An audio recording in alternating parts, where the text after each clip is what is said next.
Hello दोस्तों, नमस्कार। साहित्य सागर एकेडमी के यूट्यूब चैनल पर आपका हार्दिक स्वागत और अभिनंदन है। यूजीसी नेट जेआरएफ के पाठ्यक्रम में लगी हुई कहानियों को हम लोग पढ़ चुके हैं। इसके पहली वाली कक्षा में फणीश्वर नाथ रेणु का जो कहानी है, मारे गए गुलफाम उर्फ तीसरी कसम, उसको हमने बहुत अच्छे ही बारीकी से पढ़ा हुआ है। और फणीश्वर नाथ रेणु के जीवन परिचय, साहित्यिक परिचय को बहुत ही बारीकी से हमने देखा है और पढ़ा है। आज हम जो फणीश्वर नाथ रेणु की कहानी पढ़ने जा रहे हैं वो लाल पान की बेगम लिखा हुआ है उनका। इसके पहले आप फणीश्वर नाथ रेणु के जीवन परिचय को अगर देखना चाहते हैं, देखना ही पड़ेगा क्योंकि ये कंपलसरी है। तो पिछली कक्षा में जा करके, पिछली वीडियो में जा करके आप उनको देख सकते हैं। तो चलिए हम सीधा बोर्ड पे आते हैं।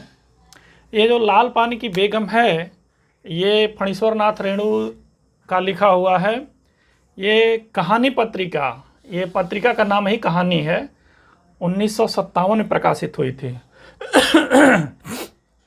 और फणीश्वर नाथ रेणु का बहुत ही प्रसिद्ध एक ठुमरी कहानी संग्रह है, उसमें ये संकलित है। ठुमरी जो कहानी संग्रह है उनका 1959 में संकलित हुआ था ये।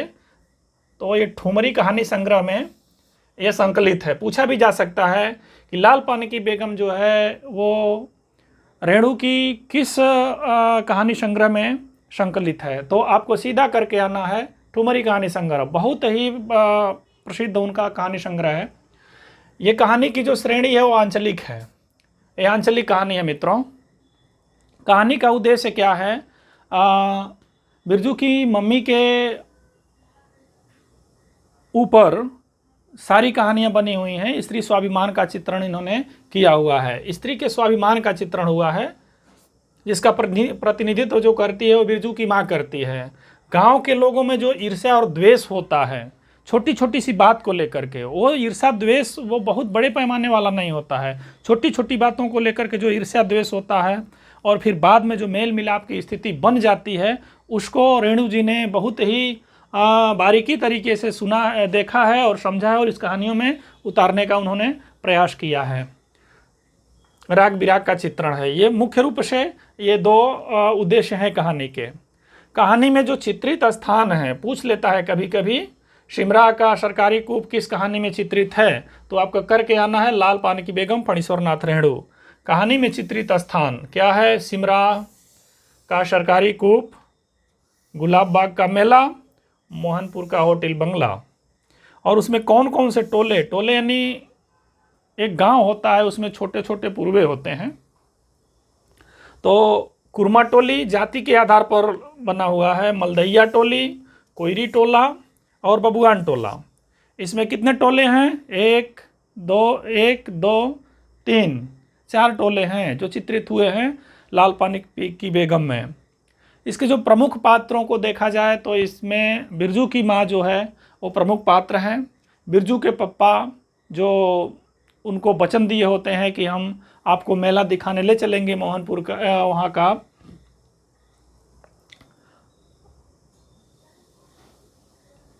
गुलाब बाग का मेला दिखाने के लिए ले चलेंगे, वो हैं बिरजू जो 7 वर्ष का बालक है, चंपिया, जंगी की पतोही, मखनी फुआ और बाबू साहब जो जमींदार हैं।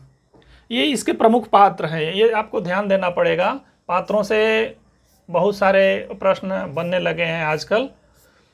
इसका जो कहानी है बैलगाड़ी पर बैठकर नाच देखने जाने के इर्द गिर्द बनी हुई है, बैलगाड़ी के ऊपर ही बनी हुई है। और मुख्य जो हेतु है बैलगाड़ी पर बैठ करके नाच देखने जाना और गाड़ी का प्रबंध न हो पाना, उसी के इर्द गिर्द घूमती है ये कहानी। बिरजू की माँ के रूप में एक अलग व सशक्त स्त्री को पेश करती है, अलग व सशक्त स्त्री के रूप में पेश करती है बिरजू की माँ के रूप में। बिरजू की माँ को उन्होंने रूपक बना करके अलग व सशक्त स्त्री को पेश किया हुआ है रेणु जी ने। इसका स्क्रीनशॉट लीजिए और नोट बना लीजिएगा अच्छे से, फिर हम कहानी को आगे बढ़ेंगे कहानी की तरफ।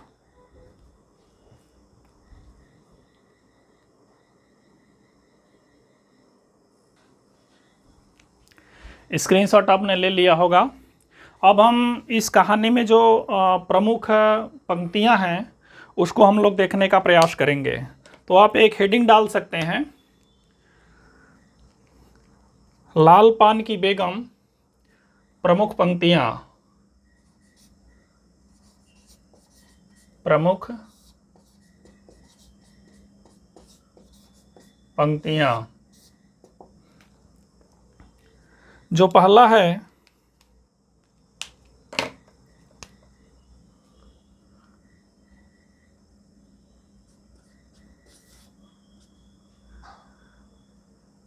पहले किसी बात का मंसूबा नहीं बांधना चाहिए किसी को। पहले किसी बात का मंसूबा नहीं बांधना चाहिए किसी को, मंसूबा नहीं बांधना चाहिए किसी को, बांधना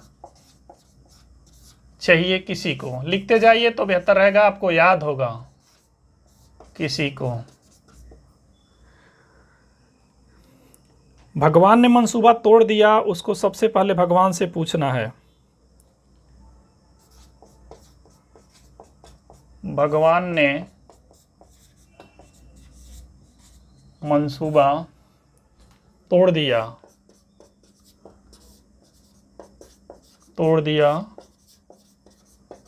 उसको सबसे पहले भगवान को पूछना है। भगवान को पूछना है। यह किस चूक का फल दे रहा है यह किस चूक का फल दे रहे हो भोले बाबा? यह किस चूक का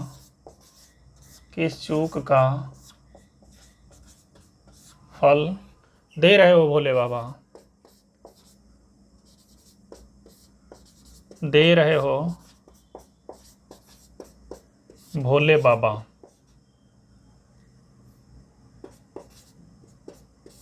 भोले बाबा। ये बिरजू की माँ कहती है, सोचती है कि आप किस चीज़ का फल दे रहे हो। उसके दिमाग में चल रहा है कि बिरजू के पापा गाड़ी लेकर गाड़ी से मेला दिखाने के लिए जाएंगे, लेकिन वो आने में देरी कर देते हैं, गाड़ी नहीं मिल पाती है किसी कारणवश। तो उसके दिमाग में ये चलता है कि पहले किसी चीज़ का मंसूबा नहीं बांधना, क्योंकि वो पूरे गांव में कह चुकी है कि हमारे बिरजू के पापा मेला दिखाने के लिए इस बार गाड़ी से लेके जाएंगे। तो वो चीज़ कहती है। बहुत ही महत्वपूर्ण पंक्ति है। दूसरा देखिए, जोरू जमीन जोर के नहीं तो किसी और के। जोरू जमीन जोर के नहीं तो किसी और के, नहीं तो किसी और के, नहीं तो किसी और के। कुछ पंक्तियां छूट गई हैं। बिरजू के बाप पर बहुत तेजी से गुस्सा चढ़ता ही जाता है। बिरजू के बाप पर बहुत तेजी से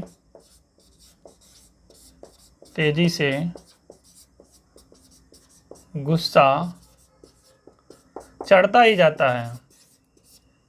ही जाता है।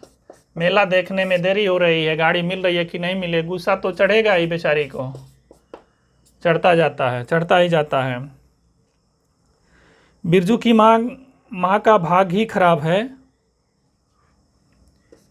बिरजू की माँ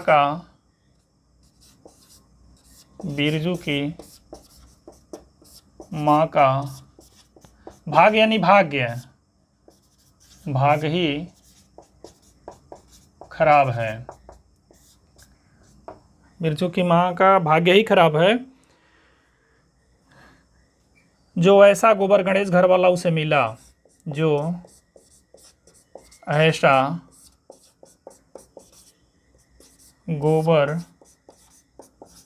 गणेश घर वाला उसे मिला।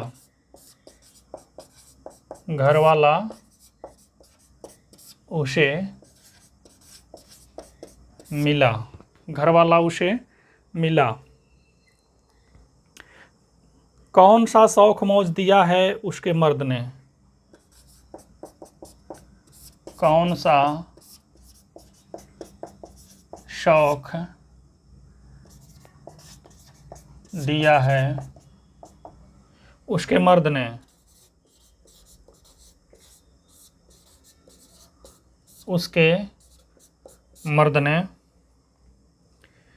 कोल्हू के बैल की तरह खटकर सारी उम्र काट दी,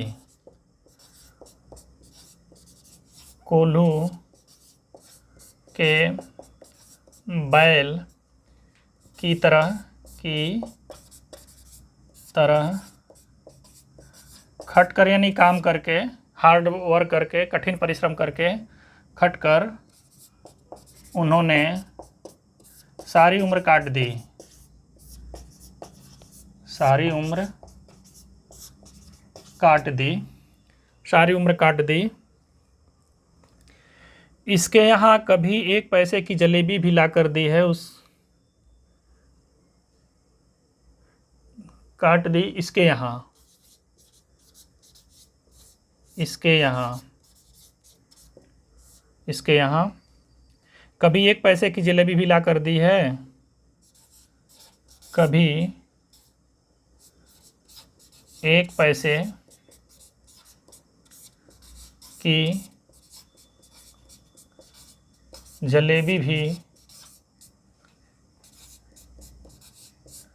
लाकर दी है उसके खशम ने, उसके खसम ने। नोट कर लीजिए। कहा जाता है जोरू जमीन जोर के नहीं तो किसी और के। बिरजू के बाप पर बहुत तेजी से गुस्सा चढ़ता ही जाता है। बिरजू की माँ का भाग ही खराब है, जो ऐसा गोबर गणेश घर वाला उसे मिला। कौन सा शौक दिया है उसके मर्द ने, कोल्हू के बैल की तरह खट कर उसने सारी उम्र काट दी। इसके यहाँ कभी 1 पैसे की जलेबी भी ला कर दी है उसके खशम ने, ऐसा बिरजू की माँ सोचती है। तो इन 2 कथनों को आप लोग स्क्रीनशॉट लीजिए, फिर हम आगे बढ़ते हैं।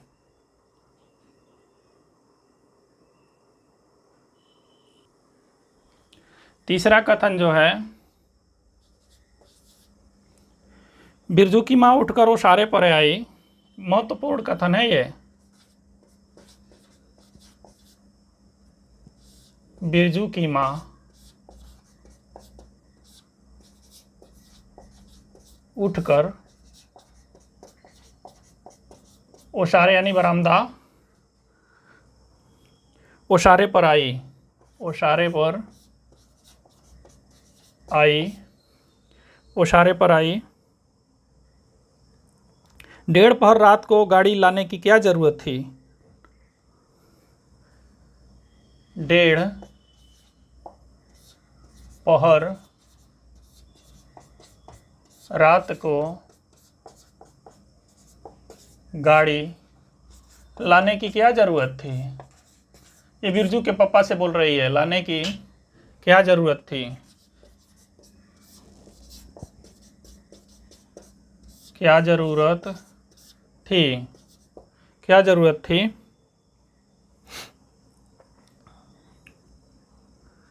नाच तो अब खत्म हो रहा होगा, नाच तो अब खत्म हो रहा होगा, हो रहा होगा। ये बिरजू की माँ बिरजू के पापा से बोल रही है। ढिबरी की रोशनी में धान की बालियों का रंग देखते ही, ढिबरी की रोशनी में, ढिबरी की रोशनी में, रोशनी में धान की बालियों का, धान की बालियों का रंग देखते ही, धान की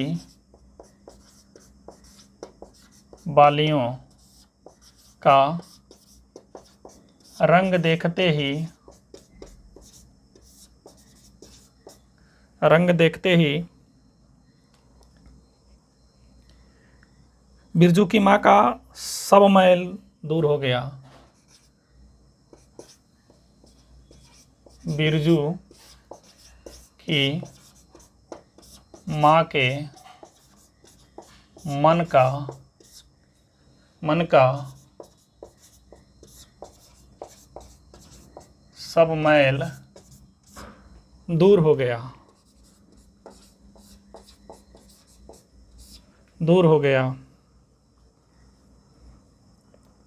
धानी रंग उसकी आंखों से उतरकर धानी रंग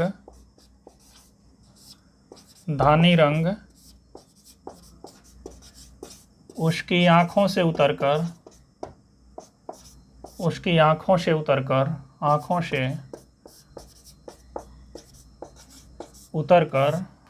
उतरकर रोम रोम में घुल गया। रोम रोम में घुल गया। ये तीसरा कथन है। चौथा देखते हैं। ये बिरजू के पापा का कथन है। नाच अभी शुरू भी नहीं हुआ होगा। अभी बलरामपुर की सपनी गाड़ी नाच अभी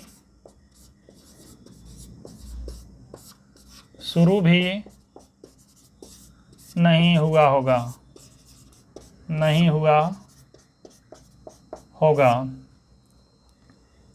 अभी अभी बलरामपुर के बाबू की सपनी गाड़ी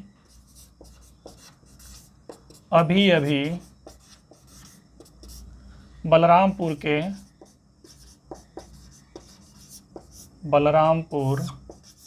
के बाबू की सपनी गाड़ी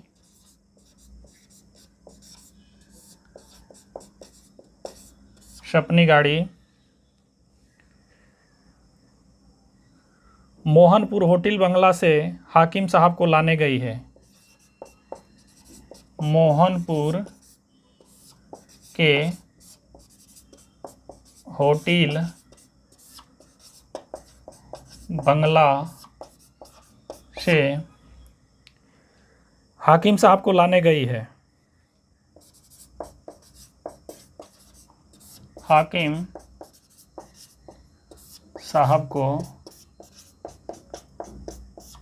लाने गई है। इस साल आखिरी नाच है।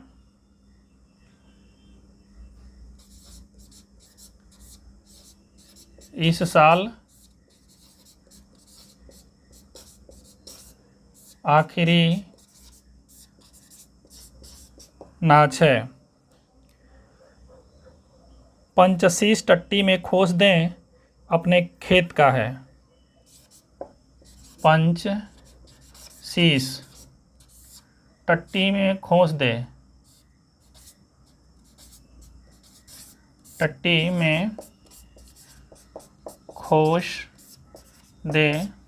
अपने खेत का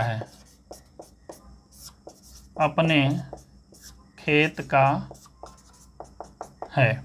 ये बिरजू के पापा बोलते हैं। पंचशीश यानी जो नई फसल होती है उसमें से अनाज के जो होते हैं बालियां, जो गुच्छे होते हैं, उसको ला करके बोलता है कि टाटी किसको बोलते हैं। हमारे उत्तर प्रदेश और बिहार में जो लकड़ियों से टाटी बनाई जाती है कच्चे मकानों में, कच्चे मकान भी नहीं होते हैं, वो घास फूस के मकान जो बनते हैं उसमें टाटी बनाई जाती है। तो उसमें बोलता है कि आप उसमें ये अनाज को खोस दो, ये अपने खेत का है। तो बोलता है पंचशीश टट्टी में खोस दे। पंचशीश उसको बोलते हैं, अपने खेत का है बोलता है। तर्क देता है नाच अभी शुरू नहीं हुआ होगा। अभी बलरामपुर के बाबू की सपनी गाड़ी, बलरामपुर के बाबू की, ये जमींदार हैं, सपनी गाड़ी मोहनपुर के होटल बंगला से हाकिम साहब को लाने गई है। यानी वो भी नाच देखने जाएंगे। नाच अभी शुरू नहीं हुआ होगा, इस साल का आखिरी नाच है, अभी नाच बाकी होगा। इस तरह से कह करके उसको तैयार कराता है।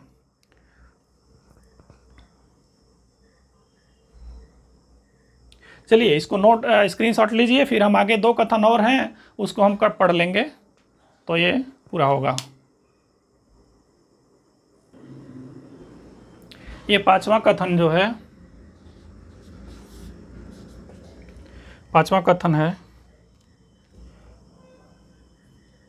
बिरजू ने धान की एक बाली से एक धान लेकर मुंह में डाल लिया। बिरजू ने धान के एक बाली से एक धान मुंह में लेकर डाल लिया। बिरजू जो 7 साल का बालक है, बिरजू ने धान की बाली से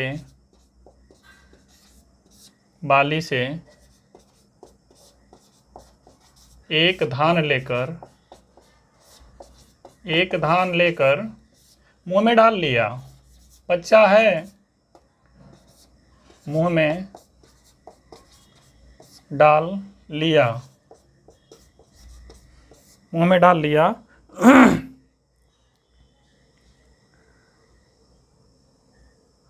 और उसकी मां ने एक हल्की डांट दी,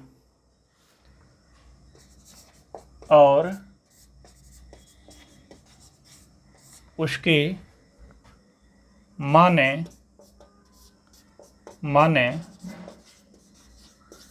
हल्की डांट दी। कैसा लुक्खड़ है रे तू रे, कैसा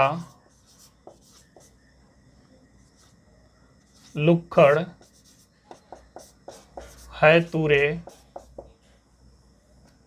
रे, इन दुश्मनों के मारे कोई नेम धर्म बचे। इन दुश्मनों के मारे कोई नेम धर्म बचे।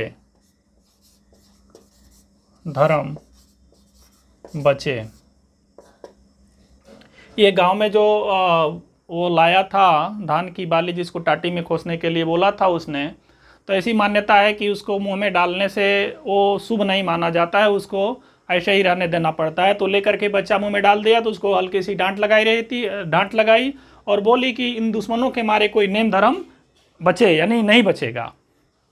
बच्चा है, वो हरकतें करता है।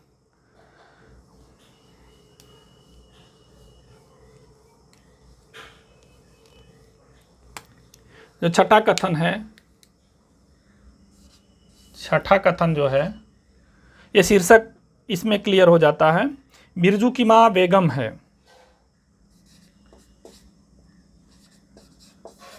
बिरजू की माँ बेगम है। बिरजू की माँ बेगम है। लाल पान की बेगम, लाल पान की बेगम, यह तो कोई बुरी बात नहीं, यह तो कोई बुरी बात नहीं, यह सचमुच लाल पान की बेगम है। हाँ, वह सचमुच लाल पान की बेगम है। हाँ, वह सचमुच लाल पान की बेगम है। वह सचमुच लाल पान की बेगम है। लाल पान की बेगम है। तो इसको आप लोग नोट कर लीजिए, स्क्रीनशॉट ले लीजिए, नोट बना लीजिए। सबसे पहला हम एक बार रिवाइज करा दें। बैलगाड़ी देखने के लिए के इर्द गिर्द बनी हुई ये कहानी है, जिसको फरीश्वरनाथ रेणु ने लिखा हुआ है। ये सबसे पहले कहानी पत्रिका 1957 में प्रकाशित हुई थी और 59 में संकलित है, जो ठुमरी कहानी संग्रह है उसमें। इसका उद्देश्य जो है स्त्री के स्वाभिमान का चित्रण, गांव के लोगों को आपसी ईर्ष्या द्वेष राग द्वेष का चित्रण। जो चित्रित स्थान है इसमें वो स्त्री के स्वाभिमान का चित्रण। जो चित्रित स्थान है इसमें सिमरा का सरकारी कूप, गुलाब बाग का मेला, मोहनपुर का होटल बंगला। चित्रित टोले जो हैं कुरमा टोली, मलदहिया टोली, कोयरी टोला, बबुगान टोला। प्रमुख पात्र बिरजू की माँ, बिरजू के पप्पा, बिरजू जो 7 वर्षीय बालक है, चंपिया जंगी की पतोहू, मखनी फुआ, बाबू साहब जो जमींदार हैं। तो इस तरह से आज की कहानी हमारी यहीं पर ख़त्म हो रही है। अगली कहानी जो हम पढ़ेंगे वो गैंग्रीन, जो सच्चिदानंद हीरानंद वात्स्यायन अज्ञेय की कहानी जो है वो गैंग्रीन को हम पढ़ेंगे। तो इसको नोट कर लीजिए आप और अच्छे से बना लीजिए। मेरे मित्रों, एक रिक्वेस्ट है आपसे, ये अगर आप लोगों ने साहित्य सागर एकेडमी को सब्सक्राइब नहीं किया है तो इसको सब्सक्राइब कीजिए, और कोई भी वीडियो हमारी देखिए तो पूरा देखिए। अगर पूरा वीडियो नहीं देखेंगे तो आपको क्लास का आनंद नहीं आएगा और कंटेंट का पता नहीं चलेगा। और यूजीसी नेट पे जो हमने कक्षाएं आपको दी हुई हैं यूट्यूब चैनल पे, उसमें सूरदास, तुलसीदास, कबीरदास, मलिक मोहम्मद जायसी, मीराबाई, भारतेंदु हरिश्चंद्र, एक एक कवि का, एक एक लेखक का 4-4 क्लास हुई है।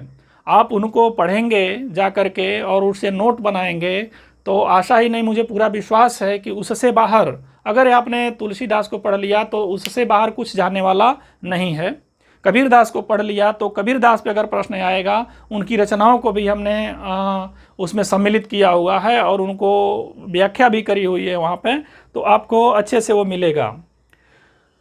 इस तरह से भोला राम का जी, इंस्पेक्टर माता दीन चांद पर, एक टोकरी भर मिट्टी जो माधवराव सप्रे की है, दुनिया का अनमोल रतन जो है मुंशी प्रेमचंद का भी पढ़ लिया है हमने, ईदगाह प्रेमचंद का पढ़ लिया है, चंद्रदेव से मेरी बातें जो राजेंद्र बाला घोष बंग महिला के नाम से जानी जाती हैं उनका है, ये मारे गए गुलफाम उर्फ तीसरी कसम, ये फणीश्वर नाथ रेणु का इसके आगे वाली कक्षा में हमने पढ़ा है। और आज आपका लाल पान की बेगम हो गया।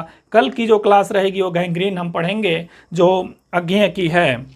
तो यहीं पर आज हमारी क्लास यहीं पे ख़त्म होती है। साहित्य सागर ऑनलाइन को प्लीज़ साहित्य सागर एकेडमी इसको सब्सक्राइब करना मत भूलिए। वीडियो पसंद आए तो लाइक कीजिए, और मेरी वीडियो को पूरा देखेंगे तो पूरा कंटेंट आपको समझ में आएगा और आपको लगेगा कि हाँ, ये वास्तव में नेट और जेआरएफ के लेवल का एक कंटेंट है। ये पूरी यूनिट पढ़ लेंगे तो फिर हम जो सम्मिलित नाटक हैं उसमें नाटकों को भी हम पढ़ेंगे, क्रमवाइज सारा चलेगा। अगर आपको किसी टॉपिक पे कुछ टॉपिक नहीं समझ में आ रहा है तो कमेंट बॉक्स में लिखिए, हम उस पर एक क्लास वो कर देंगे। इसी के साथ धन्यवाद।